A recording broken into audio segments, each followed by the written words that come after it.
প্রিয় দর্শক, আসসালামু আলাইকুম। সংবাদ শিরোনামে আজকে অতিথি আছেন, অর্থাৎ সংবাদ বিশ্লেষক অধ্যাপক আব্দুল লতিফ, লেখক ও উদ্যোক্তা। লতিফ ভাই, আপনাকে স্বাগত জানাচ্ছি। ধন্যবাদ। আজ মঙ্গলবার 4 আগস্ট 2026, 20 শ্রাবণ 1433 বঙ্গাব্দ, 20 সফর 1448 হিজরি।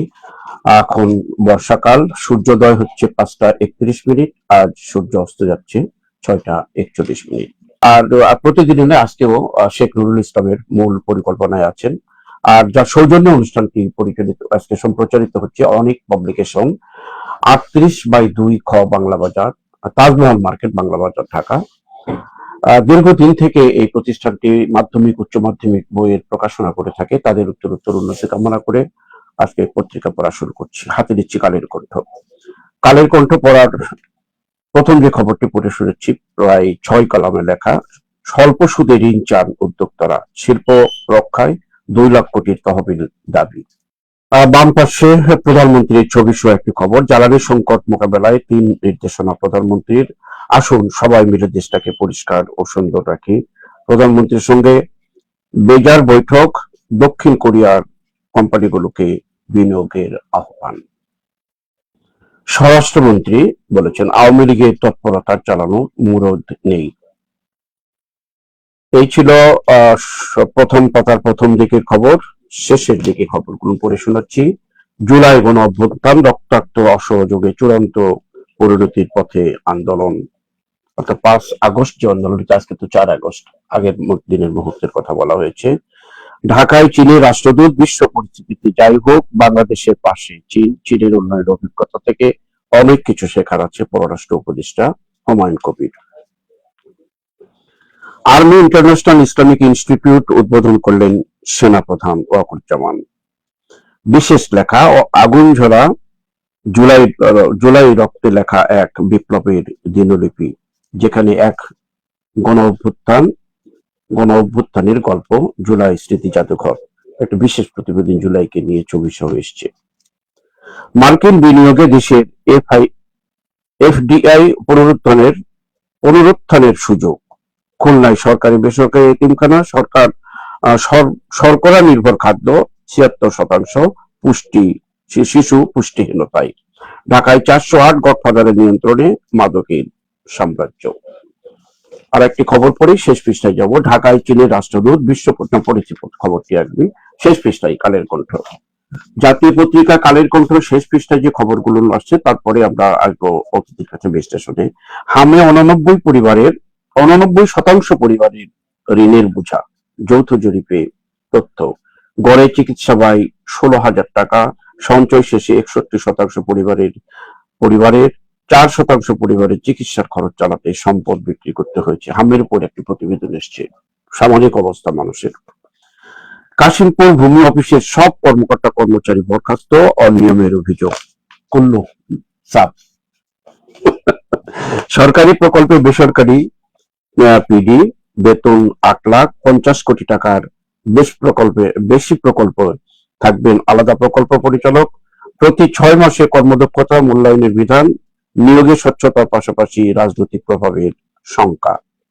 মির্জা ফখরুল ইসলাম, বিরোধী দলের নেতারা শেখ হাসিনার ভাষায় কথা বলছেন, বিএনপির সেকেন্ড ইন কমান্ড। ভোলায় ইফার মাদ্রাসা ও গণশিক্ষা প্রকল্প, শিক্ষার্থী শূন্য প্রতিষ্ঠানের নামে 9 কোটি টাকা 9 কোটি টাকা 9 হয়েছে আর কি। ভাষাটা খুব সুন্দর, একটু নাটকীয় ভাষা ইউজ করা হয়েছে এখানে। যুবদল নেতা হত্যা মামলা সূত্রে চাপে সাজ্জাদের নেটওয়ার্ক, তারেক শীর্ষ সন্ত্রাসী, রায়ান এখনো অধরা।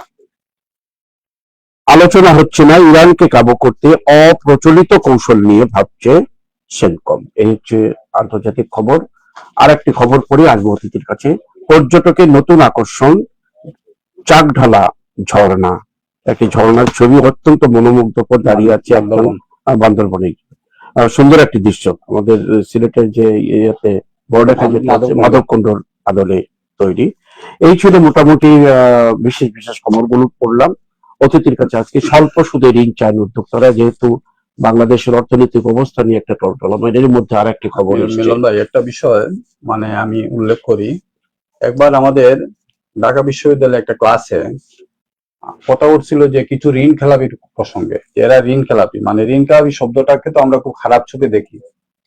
তো ইউনিভার্সিটি যে শিক্ষক ক্লাসে ছিলেন উনি বললেন, ভাই আপনারা তো একদিক দেখছেন, আরেকটা দিক হচ্ছে একটা জিনিস যখন আমরা কিনি তখন এর দাম কত সেটা বিষয় না, এর জন্য কত মূল্য দেই সেটা বিষয়।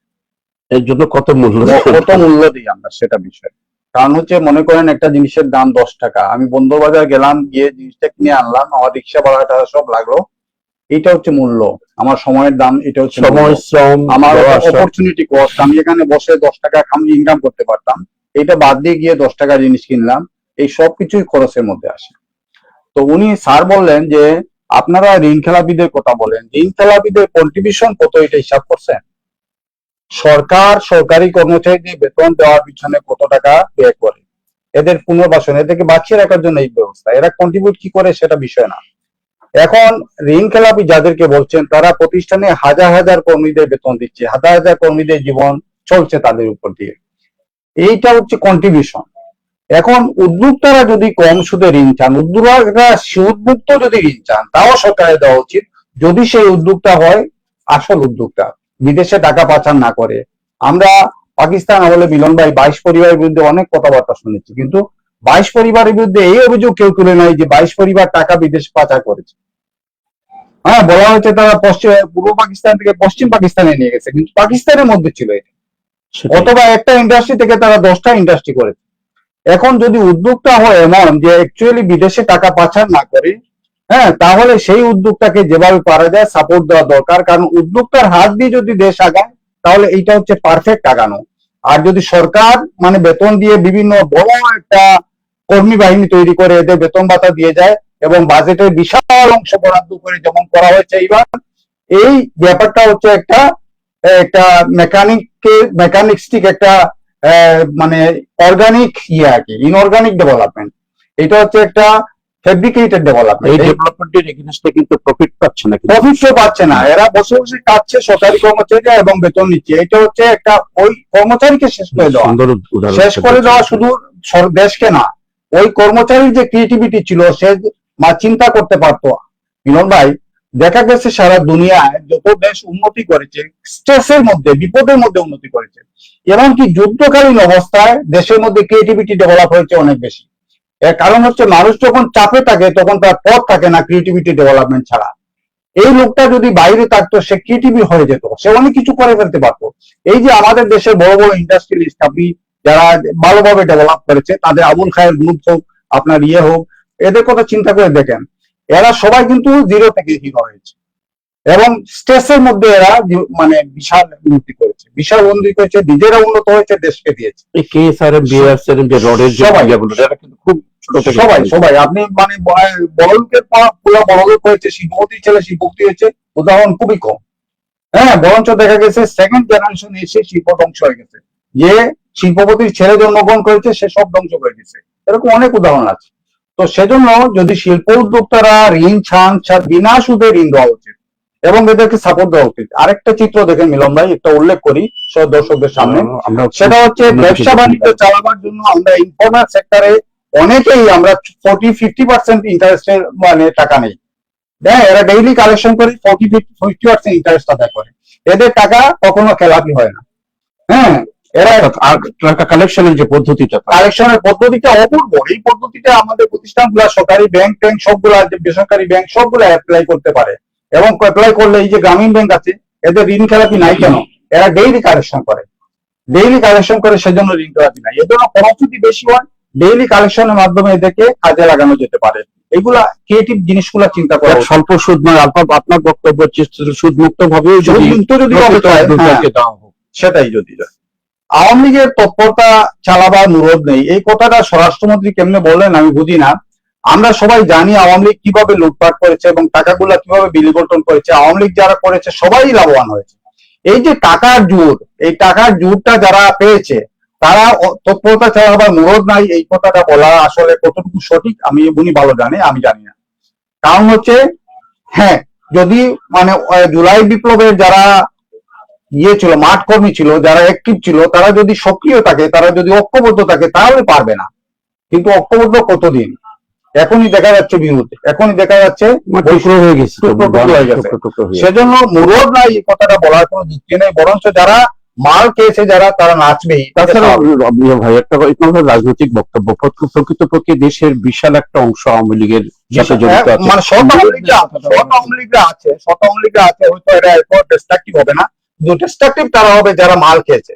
হ্যাঁ, এই প্রচুর যে ব্যাংকগুলা লুটপাট হয়েছে, প্রচুর মাল খেয়েছে। এই অবস্থায় এখন ঢাকার একটা চিত্র তুলে ধরা হয়েছে, 408 গডফাদারের নিয়ন্ত্রণ মাদকের। এই যে বিষয়টা আপনি বললেন যে মাদকটা আসে কেমনে? মাদকটা পলিটিক্যাল নেতাদের শেল্টার ছাড়া তো মাদক আসার কথা না, অথবা মানে প্রশাসনের শেল্টার ছাড়া মাদক ঢুকার কথা না। এই যে 408 জন গডফাদার, এদের পত্রিকায় রিপোর্ট হলো, কিন্তু সরকার কেন এদের বিরুদ্ধে স্টেপ নেয় না, এটা জানি না। হ্যাঁ, দেখেন এতিমখানার বিষয়টা এমন, আসলে এতিমখানা একটা হচ্ছে কিছু ব্যবসা, কিছু মানুষের ব্যবসায় পরিণত হয়ে গেছে। কিছু মানুষ জীবন যাপন করছে এতিমখানার উপর। এতিমখানা নামে টাকা কালেকশন করে ওরা নিজেদের পকেটে ভরে, এবং বাচ্চাদের কম খাওয়া, এই সরকারি বাদ ডালের মধ্যে সীমাবদ্ধ রাখে, এবং পুষ্টিহীনতায় বাচ্চারা ভুগছে।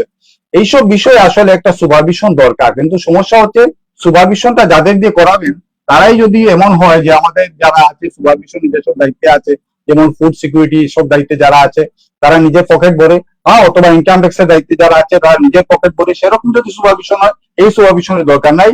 পারফেক্ট সুপারভিশন যদি হয় হলো, না হলে সামাজিক প্রতিষ্ঠানগুলোকে দায়িত্ব দেওয়া উচিত যারা এগুলা সুপারভিশন। প্রধানমন্ত্রীর কথাটিকে একটু ব্যাখ্যা করার প্রয়োজন মনে করেন? জ্বালানি সংকট প্রধানমন্ত্রী কাজ করে যাচ্ছেন, নির্দেশনা দিয়ে যাচ্ছেন, এবং প্রধানমন্ত্রী এর মধ্যে মাহাথির মোহাম্মদের এই আনোয়ার ইব্রাহিমের সাথে কথা বলেছেন। হ্যাঁ, দক্ষিণ কোরিয়া বিনিয়োগ কোম্পানিগুলোকে বিনিয়োগে আহ্বান করেছেন, কিন্তু সবই ঠিক আছে, কিন্তু বিনিয়োগের জন্য যে জিনিসগুলো শর্ত আমাদের, সেইগুলা যদি আমরা পালন না করি, আমাদের ইলেকট্রিসিটি সমস্যা থাকে, আমাদের জ্বালানি সংকট সমাধান করবেন, কিন্তু বিষয়টা হচ্ছে আইন শৃঙ্খলা পরিস্থিতি এবং আদার ফ্যাক্টরস গুলা, এই যে গডফাদারের নিয়ন্ত্রণে যদি থাকে, আইন শৃঙ্খলা ঠিক থাকলে এগুলির কার্যকরী, গডফাদারের নিয়ন্ত্রণে যদি দেশ থাকে, তাহলে জ্বালানি সংকট মানে মোকাবেলায় বিদেশি বিনিয়োগ আসবে না কখনো। বিদেশি বিনিয়োগের এই যে নির্দেশনাটা উনি এইভাবে যদি খোলা মানে পত্রপত্রিকায় আসে, ওনার তো জ্বালানি মন্ত্রণালয় আছে, এই মন্ত্রণালয়ের প্রতি এক জায়গায় নির্দেশনা দিলেই তো এটা না, সেটা পত্রিকায় আসুক, মানুষ জানুক, কিন্তু বিষয়টা হচ্ছে জানাটা ভালো, কিন্তু প্রবলেমটা হচ্ছে কি, এর জন্য শর্ত যেগুলো আছে, শর্তগুলো পালন করতে হবে। আমাদের যেগুলা প্রতিষ্ঠান আছে, যেগুলো আমাদের শিল্প গুলাকে চালানোর প্রতিষ্ঠান, সুপারভিশনের দায়িত্বে যারা আছে, তারা কোনো সময় ফ্রেন্ডলি না, ইন্ডাস্ট্রির প্রতি কখনো ফ্রেন্ডলি না, ওরা নিজেদের পকেট ভরতে ব্যস্ত। এই অবস্থায় আপনার ইন্ডাস্ট্রি কখনো হবে না। এরপর দেখেন হামে 89% পরিবারের ঋণের বোঝা। এখন প্রশ্ন হচ্ছে হামটা কেন আসলো? সরকারি গাফলতির জন্য হাম আসছে। এখন সরকারি গাফলতির জন্য যদি হাম এসে থাকে, তাহলে মানুষের ক্ষয়, তারপর চিকিৎসা ব্যয়, এইগুলার দায়িত্ব তো সরকারকে নিতে হবে, এগুলা মানুষের উপর চাপিয়ে দেওয়া যাবে না। সেটাই, কিন্তু একজন মানুষের ভুলের জন্য হাম আসে নাই। হামের ব্যবস্থাপনা সরকার নিজের কাজে রেখেছে। সরকার যদি বলতো যার যার দায়িত্বে টিকা দেওয়া হোক, তাহলে দায়িত্ব পড়তো পরিবারের উপর। পরিবার কেন এই বোঝাটা বহন করবে? হ্যাঁ, সুতরাং সরকারি দায়িত্বগুলোকে আসলে ভালোভাবে হ্যান্ডেল করা দরকার, অথবা বেসরকারি খাতে, ভালো বেসরকারি ম্যানেজমেন্টের হাতে তুলে দেওয়া দরকার, না হলে এইসব জিনিস সমাধান হবে না। নেতারা শেখ হাসিনার ভাষায় কথা বলছেন, এগুলা শুনে মনে হচ্ছে আমি হুনিদের একটা অ্যাডভার্টাইজমেন্ট শুনেছিলাম, তুমি তো দেখি আমার মায়ের মতো কথা বলবে। হ্যাঁ, বিরোধী দলের নেতারা কেমনে শেখ হাসিনা ভাষায় কথা বলবে? বিরোধী দল তো সরকারি করবে না, বিরোধী দল তো ক্ষমতায় না, শেখ হাসিনা ক্ষমতায় ছিল। এখন যদি উনি এই কথাটা বলে, আলটিমেটলি নিজের উপরই পড়বে, কারণ হচ্ছে সরকারি দলই সরকারি দলের মতো কথা বলবে, বিরোধী দল কখনো সরকারি দলের মতো কথা বলবে না। এই জিনিসটা মির্জা ফখরুল সাহেব কেন বললেন, একজন বিজ্ঞ বা রাজনীতিবিদ, আমি বুঝলাম না। ওনার আসলে এইসব জিনিস চিন্তা করে বলা উচিত। শিক্ষার্থী শূন্য প্রতিষ্ঠানের নামে 9 কোটি টাকা 9-6, এবং এটা হচ্ছে ইফা, ইসলামিক ফাউন্ডেশনের মাদ্রাসা এবং গণশিক্ষা প্রকল্প। এখন দেখেন কোথায় যাবেন আপনি। হ্যাঁ, 9-6 জিনিসটা আমাদের জন্য একটা ধর্মীয় বিষয়টা হচ্ছে আমাদের হ্যাবিচুয়াল হয়ে গেছে। আপনি মিলন ভাই, আপনি কথা বলে দেখবেন, যারা 9-6 করে, তাদের মধ্যে পাপের কোনো বুদ্ধি নাই। এটা যে পাপ, এটা মনেই করে না। সরকারি সম্পত্তি ইচ্ছা মতো ভোগ করো, সেই ইচ্ছা মতো লুটপাট করে, যে যত লুটপাট করে। অন্যান্য খাতে হতে পারে, ইসলামিক ফাউন্ডেশন একটা ইসলামিক সেন্টিমেন্ট নিয়ে গঠিত না সেন্টিমেন্ট হলে প্রথম এই জায়গা কিন্তু সেই ধরনের এই সেন্টিমেন্টই তো নাই, যেটা যে পাপ নেই সেন্টিমেন্টটাই নাই। আপনি দেখেন মানে যারা মানে মৌলানা সাহেবরা আছেন, যারা মানে ইসলামিক স্কলার আছেন, তারা কিন্তু এইসব বিষয়ে খুব কম কথা বলেন, দুর্নীতি বিষয়ে খুব কম কথা বলেন। অথচ সারা দুনিয়ায় মিলন ভাই যে 5টি দেশ দুর্নীতিতে 0 পজিশন নিয়ে আসছে, তার মধ্যে একটা হচ্ছে সিঙ্গাপুর। এই সিঙ্গাপুর দুর্নীতিতে 0 কিভাবে আনলো? তার মানে হচ্ছে হুইসেল ব্লোয়ার, সব জায়গায় হুইসেল ব্লোয়ার আছে। তারা যদি প্রাইম মিনিস্টার দুর্নীতি করে তাহলেও স্পিকারকে ইনফর্ম করতে পারবে যে প্রাইম মিনিস্টার এই কাজে দুর্নীতি করছে, এবং তার যাবতীয় পরিচয় গোপন রাখা হবে এবং এটা স্টেপ নেওয়া হবে। এবং এইভাবে প্রত্যেকটা জায়গায় হুইসেল ব্লোয়ার দিয়ে দুর্নীতি মুক্ত করা হয়েছে। এবং আমাদের সমাজে যদি এইরকম হুইসেল ব্লোয়ার থাকে, কমপক্ষে একটা প্রতিষ্ঠান থাকে, আমাদের দুদক না, দুদকের মতো কোনো প্রতিষ্ঠান দরকার নাই, আমাদের যদি কমপক্ষে একটা প্রতিষ্ঠান যদি থাকে ভালো, যে প্রতিষ্ঠানে কমপক্ষে ইনফর্ম করা যাবে এবং এরা খুব অ্যাডামেন্টলি, খুব অ্যাগ্রেসিভলি এরা তদন্ত করবে, তদন্ত করে বিচার ব্যবস্থা করবে, তখনই এটা সমাধান হবে, না হলে সমাধান হবে। কলেজ, ইউনিভার্সিটি বা অন্যান্য প্রতিষ্ঠানের দুর্নীতি হুইসেল হচ্ছে। ব্লোয়ার দরকার। ইসলামিক ফাউন্ডেশনের মতো একটা জায়গা, যেখানে ইসলামিক ফাউন্ডেশন নামটা না দিয়ে অন্য নাম দেওয়া না হচ্ছে। মিলন ভাই, এইসব নাম থাকবে এইসব অথচ প্রতিষ্ঠানে দুর্নীতি দেখবেন একটা দারোয়ান হয়তো আছে সৎ, এবং তার কিন্তু গাজালা করছে। এখন হুইসেল ব্লোয়িং যদি আমাদের থাকে, ওই দারোয়ান কিন্তু ইনফর্ম করবে, হ্যাঁ, একটা বেনামি চিঠিতে ইনফর্ম করবে এই জায়গায় দুর্নীতি হচ্ছে, এবং আলটিমেটলি এই দুর্নীতি হ্যান্ডেল করা হবে। সিঙ্গাপুরের কথা বললাম, লি কুয়ান ইউ যখন দুর্নীতি মুক্ত করতে চাইলো দেশটাকে প্রথম অবস্থায়, তখন তার একজন মিনিস্টারের বিরুদ্ধে দুর্নীতি অভিযোগ আসলো। মিনিস্টার তার সাথে দেখাই করতে পারে নাই, দুদক যে সিদ্ধান্ত নিয়েছে বলছে ওকে এইটাই হবে, পরে মিনিস্টার সুইসাইড করছে। এরকম যদি হয়, এখানে তো 9 কোটি টাকার 9-6 হয়েছে। কাশিমপুরের ভূমি অফিসের অবস্থা দেখেন, কর্মকর্তারা কর্মচারী সব একসাথে বরখাস্ত। এটা তো কাশিমপুরে, এখন সারা বাংলাদেশের ভূমি অফিসে কি হচ্ছে মিলন ভাই? হ্যাঁ, আপনি যদি দেখতে যান, কাশিমপুরে হয়তো কোনো কারণে কোনো একজন হুইসেল ব্লোয়ার ছিল যে ইনফর্ম করেছে এবং স্টেপ নেওয়া হয়েছে, হ্যাঁ, কোনো মানে ভালো ধরনের খবর মনে হয় না, এটাই প্রথম আসে হ্যাঁ, যে কিন্তু আপনি যদি সারা বাংলাদেশের ভূমি অফিস দেখেন, কোন ভূমি অফিসটা দুর্নীতিমুক্ত আমাকে বলেন। এটা সবাই জানে, জানে না এমন না, আপনিও জানেন, আমিও জানি, প্রশাসনে যারা আছে এবং প্রধানমন্ত্রী নিজেও জানেন ভূমি অফিসে তরল দুর্নীতি হয়। কিন্তু এই ভূমি অফিসের দুর্নীতির ভুক্তভোগী কারা? একদম সাধারণ মানুষ, যার সামান্য 100টা জমি আছে, সব দুর্নীতির শিকার। হ্যাঁ, কিন্তু এটা বন্ধ করা যাচ্ছে না কেন? টোটাল অটোমেশন দরকার এবং এই অফিসগুলোকে ডিসলভ করে দেওয়া দরকার। ভূমি অফিস এবং রেজিস্ট্রি অফিস, এখানে প্রত্যেকটা জায়গার মধ্যে রেজিস্ট্রি গুলো হচ্ছে, এখানে অনেক সবকিছু। এখন বিষয় হচ্ছে ট্যাক্স অফিস এবং ভূমি অফিস। ট্যাক্স আপনি বেশি আদায় করার কথা বলবেন, আদায় হবে, তা মানুষের পকেটে যাবে, যারা অফিসার আছে তাদের পকেটে যাবে। হ্যাঁ, অথবা সরকারি বা যদি সরকার যদি কালেকশন করে তাহলে সরকারি ট্যাক্স গুলা লুটপাট করে। এত দুর্নীতি, অনিয়ম, অসনীয় খবরের মাধ্যমে একটা সুন্দর খবর একটা আছে, একটা সুন্দর দৃশ্য আমরা দেখি, পড়ার সময় বলেছি, পর্যটকদের নতুন আকর্ষণ চাকঢালা ঝর্ণা। কত মনোমুগ্ধ বিষয় হচ্ছে মনোমুগ্ধকর। এইটা আপনার বান্দরবন যেতে হবে না, আপনি সিলেটে দেখেন কত সৌন্দর্য দিয়ে আল্লাহ তাআলা তৈরি করেছে। এই যে 20 কোটি মানুষের দেশ, 55,000 বর্গমাইলে 20 কোটি মানুষ দিয়েছে, আল্লাহ কিন্তু দিতে কম দেয় নাই, প্রচুর দিয়েছে, কিন্তু আমরা লুটপাট করে খাচ্ছি, লুটপাট করে সৌন্দর্যকে নষ্ট করছি, লুটপাট করে খাচ্ছি, সেজন্য আমাদের এই অবস্থা। এইটাকে পর্যটন শিল্পকে আমরা শিল্প করতে পারছি না। আপনি থাইল্যান্ডের সি বিচ গুলাতে যান, গিয়ে দেখবেন তারা কিভাবে পর্যটনকে ইয়ে করছে, হ্যাঁ, প্রমোট করছে, কিন্তু আমরা তো কিছু করতে পারছি না। আমরা একজন পর্যটক যে নির্বিঘ্নে একটা জায়গায় যাবে তারও সুযোগ নেই। আপনি যদি সিএনজি ভাড়া জিজ্ঞেস করে, সিএনজি যখন দেখবে বাইরের লোক, তখন 500 টাকার ভাড়া বলবে 1000 টাকা। হ্যাঁ, আমাদের কালচারই এরকম। অথচ আপনি ইন্ডিয়ায় আমি দেখে আসছি, সিএনজি ভাড়াটা যেটা একদম ফিক্স, কেউ বেশি চাইবে না কখনো। এই সিস্টেম গুলা সিস্টেম করা হলো, এই দেশে কিন্তু কেউ মানে না। মিটার তো এটা বন্ধ হয়ে গেল, হ্যাঁ, এটা আলটিমেটলি বন্ধ হয়ে গেল। এখানে পর্যটকদের আকর্ষণ করার জন্য দৃশ্যটা দেখানো হয়েছে। আমরা যারা পর্যটক, প্রকৃতির সাথে দেখা করতে চাই, তাহলে এই চাকঢালা যেতে হবে না, আপনি মাধবকুণ্ডেই যান, মাধবকুণ্ডে যাওয়ার মতো পরিবেশ কি আছে? আপনি যদি পরিবেশ পান, যান, অসুবিধা কি? এই খবর দিয়ে আমরা শেষ করি। একটা ভালো খবর, এখানে কাঁচামরিচের দাম কমছে। আচ্ছা, এটা ভালো খবর, 400 টাকায় উন্নতি হয়েছিল। প্রিয় দর্শক, জাতীয় পত্রিকা সিলেটের স্থানীয় পত্রিকা হাতে দিচ্ছি, যেটা উত্তর পূর্বের প্রথম খবর, অন্য ধরনের খবর দিয়ে শুরু করছি। গুমের শাস্তি যাবজ্জীবন, ভুক্তভোগী পাবেন ক্ষতিপূরণ। শাস্তি হবে যাবজ্জীবন, ক্ষতিপূরণও পাবে ভুক্তভোগী। 5 আগস্ট ঘিরে দেশব্যাপী নিরাপত্তা জোরদার স্বরাষ্ট্রমন্ত্রী। নগরীর বিভিন্ন এলাকা পরিদর্শন করে সিসি প্রশাসক। উন্নয়নের ক্ষেত্রে জনগণের চাহিদা বাস্তবতাকে গুরুত্ব দেওয়া হচ্ছে। সিলেটে ডেঙ্গু আক্রান্ত হয়ে নারীর মৃত্যু। সিলেট এমএজি ওসমানী মেডিকেল কলেজে একজন নারী ডেঙ্গু আক্রান্ত হয়ে মারা গেছে। সিলেটে হাম উপসর্গে আরো 2 শিশুর মৃত্যুর খবর আরো একটি। প্রাথমিকের 14,000 শিক্ষক যোগ দিবেন অক্টোবরে। এটা খবরটা অবশ্য কয়েকদিন আগে থেকেই দেওয়া হয়েছে, আজকে আবারও এসেছে পত্রিকায়। মত বিনিময় সভায় এসএমপির নতুন কমিশনার। মাদক ও অনলাইন জুয়ার বিরুদ্ধে বিশেষ অভিযান। একজন একটু বয়স্ক কমিশনার এবার আসছে আমাদের সিলেটে। আগের জন ছিল পুরাপুরি ইয়াং একজন। দেখা যাক তার অভিজ্ঞতা দিয়ে সিলেটকে সুন্দর করবে এই প্রত্যাশা আমাদের। বিদ্যুৎ বিল দিয়ে মিথ্যা তথ্য ছড়ালে কঠোর ব্যবস্থা, বিদ্যুৎ বিভাগ। জুলাইয়ে রাজনৈতিক ও মব সহিংসতায় নিহত 23। এখানে HRSS এর প্রতিবেদন অনুযায়ী লিখিত খবরটি এসছে। যুক্তরাজ্যে ছুরিকাঘাতে ব্রিটিশ বাংলাদেশি যুবককে হত্যা।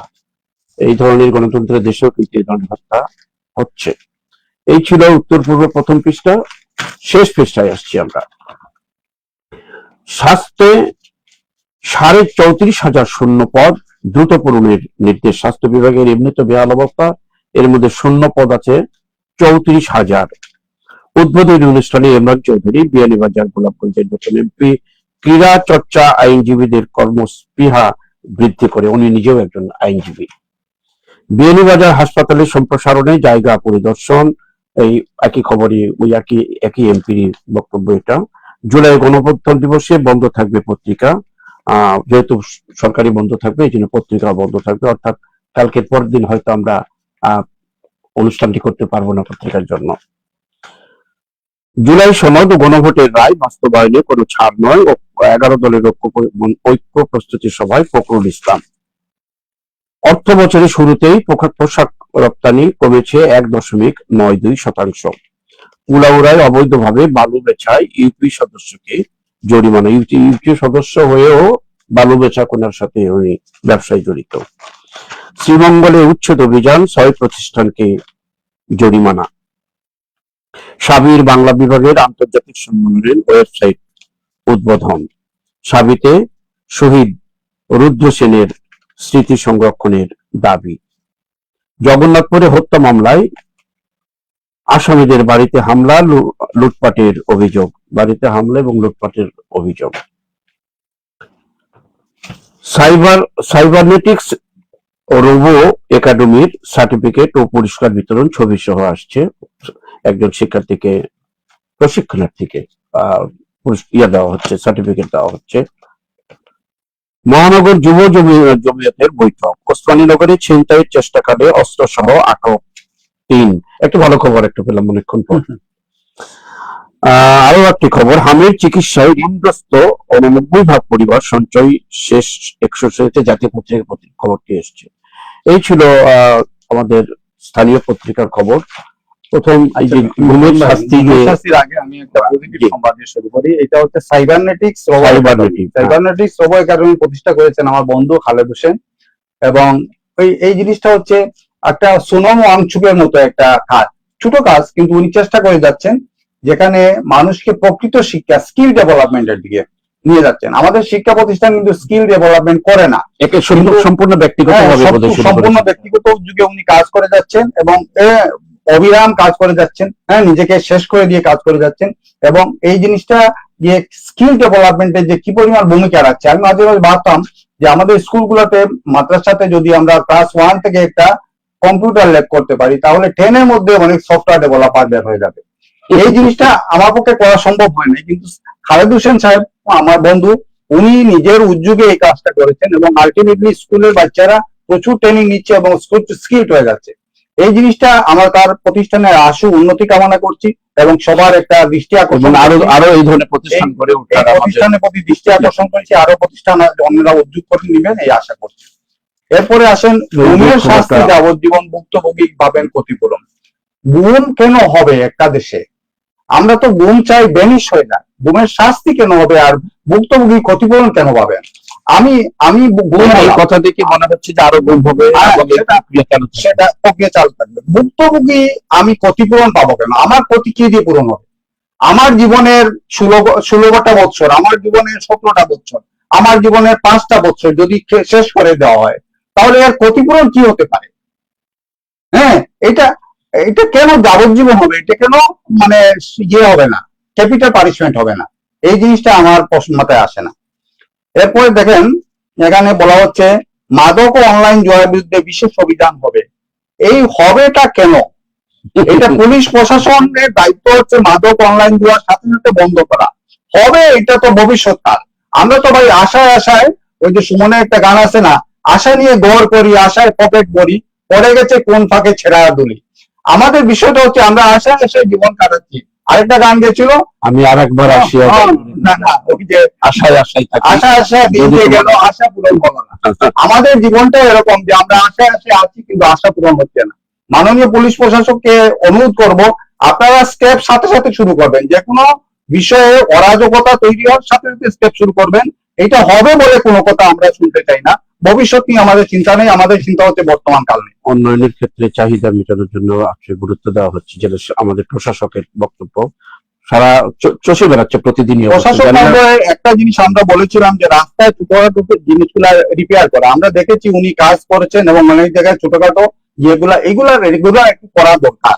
এবং পাশাপাশি আসলে একটা সিসি এর আন্ডারে যে এলাকাটা থাকে, এই এলাকায় উনি অনেক কিছু করার আছে। বিশেষ করে যে রাস্তায় ছেলেগুলা মানে সময় নষ্ট করে বা জটলা পাকায়, আড্ডা ইয়ার্কি দেয়, অনেক সময় মানে ছিনতাই, রাহাজানি, এগুলা এইসব বিষয়ে সিসিক মহোদয় যদি পুলিশ প্রশাসনের সাহায্যে এগিয়ে আসেন এবং কাজ করেন, আলটিমেটলি পুলিশ প্রশাসনকে সাপোর্ট দেন এবং অর্ডার করেন, তাহলে এই জিনিসটা সম্ভব হবে। আরেকটি কথা হলো ভাই, যে যুক্তরাজ্যে ছুরিকাঘাতে আমরা তো অত্যন্ত মর্মান্তিক দুঃখজনক খবর, এক যুবককে হত্যা করা হয়েছে। এটা হতে পারে, যে কোনো দেশে হতে পারে, কিন্তু হলে এটা বিচার যে হবে এটা অনস্বীকার্য।